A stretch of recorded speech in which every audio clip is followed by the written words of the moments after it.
സംസ്ഥാനത്ത് ഞെട്ടിച്ചുകൊണ്ട് കണ്ണൂർ സെൻട്രൽ ജയിലിൽ നിന്ന് ചാടിപ്പോയ സൗമ്യ വധക്കേസിലെ കുപ്രസിദ്ധ കുറ്റവാളി ഗോവിന്ദചാമിയെ മണിക്കൂറുകൾക്കകം കണ്ണൂരിൽ നിന്ന് തന്നെ സാഹസികമായി പിടികൂടി.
വെള്ളിയാഴ്ച പുലർച്ചെ മുതൽ ആരംഭിച്ച ഊർജിതമായ തിരച്ചിലിനൊടുവിൽ രാവിലെ 9 മണിയോടെ കണ്ണൂർ തളാപ്പ് DCC ഓഫീസിന് സമീപമുള്ള ആളൊഴിഞ്ഞ ഒരു വീട്ടിലെ കിണറ്റിനുള്ളിൽ നിന്നാണ് പോലീസ് ഇയാളെ വലയിലാക്കിയത്. സൗമ്യ വധക്കേസിൽ ജീവപര്യന്തം തടവ് ശിക്ഷ അനുഭവിച്ചു വരികയായിരുന്ന ഗോവിന്ദചാമി കണ്ണൂർ സെൻട്രൽ ജയിലിൽ നിന്ന് രക്ഷപ്പെട്ട വാർത്ത വെള്ളിയാഴ്ച പുലർച്ചെയാണ് പുറത്തു വന്നത്. രാവിലെ സെൽ തുറന്ന് പരിശോധിച്ചപ്പോഴാണ് ഗോവിന്ദചാമി രക്ഷപ്പെട്ട വിവരം ജയിൽ അധികൃതർ അറിയുന്നത്. ഇത് ജയിൽ അധികൃതരുടെ ഭാഗത്തുനിന്നുണ്ടായ ഗുരുതരമായ സുരക്ഷാ വീഴ്ചയിലേക്കാണ് വിരൽ ചൂണ്ടുന്നത്. ജയിൽ ചാട്ടം സംബന്ധിച്ച വിവരങ്ങൾ ആദ്യം അതീവ രഹസ്യമായി സൂക്ഷിച്ചെങ്കിലും പിന്നീട് ഇത് പുറത്തറിയുകയായിരുന്നു. ജയിലിലെ സെല്ലിന്റെ അഴികൾ മുറിച്ചു മാറ്റിയാണ് ഗോവിന്ദചാമി പുറത്തെത്തിയതെന്നാണ് പ്രാഥമിക അന്വേഷണത്തിൽ വ്യക്തമായത്. ജയിലിന്റെ അതീവ സുരക്ഷാ മേഖലയിൽ എങ്ങനെ അഴികൾ മുറിച്ചു മാറ്റിയെന്നത് വലിയ ദുരൂഹതയാണ്. അഴികൾ മുറിച്ച ശേഷം കൈവശമുണ്ടായിരുന്ന തുണി ഉപയോഗിച്ച് ജയിലിന്റെ മതിലിലെ ഫെൻസിംഗിന് മുകളിലേക്ക് കയറി രക്ഷപ്പെടുകയായിരുന്നു. ഈ പ്രവൃത്തികൾക്കെല്ലാം കൃത്യമായ ആസൂത്രണം നടന്നിട്ടുണ്ടെന്ന് പോലീസ് അനുമാനിക്കുന്നു. പുലർച്ചെ അന്തരീക്ഷം ശാന്തമായിരിക്കുമ്പോൾ ജയിലിലെ സുരക്ഷാ വീഴ്ച മുതലെടുത്താണ് ഇയാൾ രക്ഷപ്പെട്ടതെന്നാണ് അനുമാനം.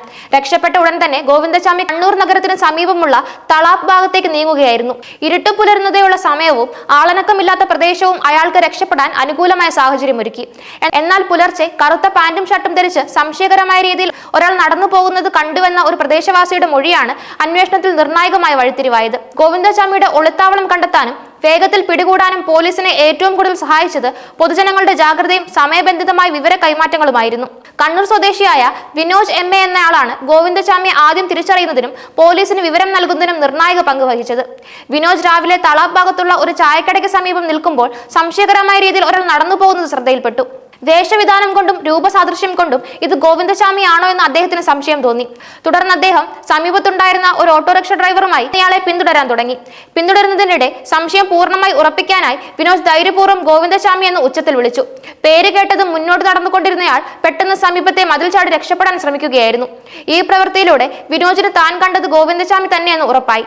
ഒട്ടും സമയം കളയാതെ അദ്ദേഹം ഉടൻ തന്നെ കണ്ണൂർ ടൗൺ പോലീസ് വിവരം അറിയിച്ചു. വിനോജിന്റെ ഈ കൃത്യമായ വിവരമാണ് പോലീസിന്റെ അന്വേഷണത്തെ ശരിയായ ദിശയിലേക്ക് നയിച്ചത്. വിവരം ലഭിച്ചയുടൻ കണ്ണൂർ ടൗൺ പോലീസ് സ്റ്റേഷനിലെ ഉന്നത ഉദ്യോഗസ്ഥരുടെ നേതൃത്വത്തിൽ ഒരു വലിയ പോലീസ് സംഘം തളാപ്പ് ഭാഗത്തേക്ക് കുതിച്ചെത്തി. പ്രദേശത്തേക്ക് ഉടൻ തന്നെ ഊർജിതമായി തിരച്ചിൽ ആരംഭിച്ചു. പ്രതിയെ കണ്ടെത്താനായി പരിശീലനം ലഭിച്ച പോലീസ് നായയെയും സ്ഥലത്തെത്തിച്ചു.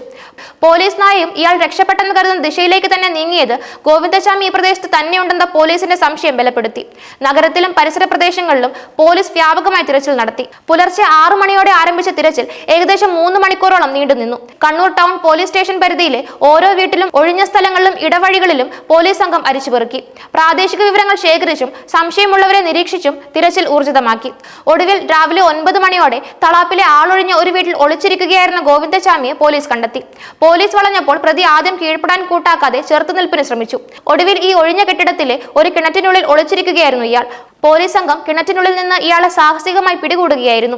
യാതൊരുവിധ പ്രതിരോധവും ഫലിക്കാതെ വന്നപ്പോൾ ഗോവിന്ദചാമിക്ക് പോലീസിന് മുന്നിൽ വഴങ്ങേണ്ടി വന്നു. പിടികൂടിയ ഉടൻ തന്നെ ഗോവിന്ദചാമിയെ കണ്ണൂർ ടൗൺ പോലീസ് സ്റ്റേഷനിലേക്ക് മാറ്റി. ജയിൽ ചാടിയതിന് പിന്നിലെ കാരണങ്ങൾ, ഇയാൾക്ക് ആരുടെയെങ്കിലും സഹായം ലഭിച്ചിരുന്നോ, രക്ഷപ്പെടാൻ എന്ത് മാർഗമാണ് എന്തിനാണ് ഉപയോഗിച്ചത് തുടങ്ങിയ കാര്യങ്ങളിൽ പോലീസ് വിശദമായ ചോദ്യം ചെയ്യൽ ആരംഭിച്ചിട്ടുണ്ട്. ദേശീയപാതകളിലും റെയിൽവേ സ്റ്റേഷനുകളിലും വിമാനത്താവളങ്ങളിലും പരിശോധന കർശനമാക്കിയിരുന്നു. പ്രത്യേക സ്ക്വാഡുകൾ രൂപീകരിച്ച് അന്വേഷണം വ്യാപിപ്പിച്ചു. സംസ്ഥാനം തന്നെ വിട്ടതായി കരുതി തിരച്ചിൽ വ്യാപിപ്പിക്കാൻ പോലീസ് ഒരുങ്ങുന്നതിനിടയിലാണ് കണ്ണൂർ നഗരത്തിൽ നിന്ന് തന്നെ പ്രതിയെ പിടികൂടാൻ കഴിഞ്ഞത്. ഇത് പൊതുസമൂഹത്തിൽ നിലനിന്നിരുന്ന ആശങ്കയ്ക്ക് വിരാമം വിടാൻ സഹായിച്ചു. ഒരു വലിയ കുറ്റവാളി രക്ഷപ്പെട്ടു എന്ന വാർത്ത വലിയ തോതിൽ ജനങ്ങളിൽ ഭീതിയും രോഷവും സൃഷ്ടിച്ചിരുന്നു. ഗോവിന്ദചാമിയുടെ അറസ്റ്റ് പോലീസിന് വലിയൊരു നേട്ടമാണെങ്കിലും ഈ സംഭവം കണ്ണൂർ സെൻട്രൽ ജയിലിന്റെ സുരക്ഷാ ക്രമീകരണങ്ങളെക്കുറിച്ച് ഗൗരവമായ ചോദ്യങ്ങൾ ഉയർത്തുന്നുണ്ട്. നിരവധി കേസുകളിൽ പ്രതിയായ മുൻപ് രക്ഷപ്പെടാൻ ശ്രമങ്ങൾ നടത്തിയിട്ടുള്ളതുമായ ഗോവിന്ദചാമിയെ പോലുള്ള ഒരു കുപ്രസിദ്ധനും കൊടും ക്രിമിനലുമായ ഒരാൾക്ക് അതീവ സുരക്ഷയുമുള്ള ഒരു ജയിലിൽ നിന്ന് ഇത്രയും ലാഘവമായി എങ്ങനെയാണ് ചാടാൻ സാധിച്ചത് എന്നത് അധികൃതരെ സംബന്ധിച്ചിടത്തോളം വലിയൊരു വെല്ലുവിളിയാണ്. ഗോവിന്ദചാമി ജയിൽ ചാടിയെന്ന വാർത്ത പുറത്തു വന്നപ്പോൾ തന്നെ കേരളം ഞെട്ടലോടെ ഓർമ്മിച്ചത് 2011 നടന്ന സൗമ്യ വധക്കേസാണ്. പെൺകുട്ടികളോടും സ്ത്രീകളോടുമുള്ള അതിക്രമങ്ങൾക്കെതിരെ കേരളത്തിൽ വലിയൊരു ജനരോഷം ഉയർത്തിയ കേസായിരുന്നു ഇത്. 2011 ഫെബ്രുവരി 1-നാണ് ഷൊർണൂരിൽ നിന്ന് എറണാകുളത്തേക്കുള്ള പാസഞ്ചർ ട്രെയിനിൽ യാത്ര ചെയ്യുകയായിരുന്ന സൗമ്യയെ ഗോവിന്ദചാമി ആക്രമിച്ച് കൊലപ്പെടുത്തിയത്. ട്രെയിനിനുള്ളിൽ വെച്ച് സൗമ്യയെ ആക്രമിച്ച് പുറത്തേക്ക് തള്ളിയിട്ട ശേഷം ബലാത്സംഗം ചെയ്യുകയായിരുന്നു. ഗുരുതരമായി പരിക്കേറ്റ സൗമ്യ പിന്നീട് ചികിത്സയിലിരിക്കെ മരണപ്പെട്ടു. ഗോവിന്ദചാമിയുടെ വേഗത്തിലുള്ള അറസ്റ്റ് ഈ ആശങ്കയ്ക്ക് ഒരു പരിധിവരെ ശമനമായെങ്കിലും ജയിലുകളുടെ സുരക്ഷയെക്കുറിച്ചുള്ള ചോദ്യങ്ങൾ സമൂഹത്തിൽ സജീവമായി നിലനിൽക്കും. ഗോവിന്ദചാമിയെ ചോദ്യം ചെയ്ത ശേഷം കൂടുതൽ വിവരങ്ങൾ പുറത്തുവരുമെന്ന് പോലീസ് അറിയിച്ചു. ഇയാളെ വീണ്ടും ജയിലിലേക്ക് മാറ്റുന്നതിന് മുൻപ് ആരോഗ്യ പരിശോധനകൾ പൂർത്തിയാക്കും. ജയിൽ ചാട്ടവുമായി ബന്ധപ്പെട്ട് രജിസ്റ്റർ ചെയ്ത കേസിന്റെ തുടരന്വേഷണം നടക്കും.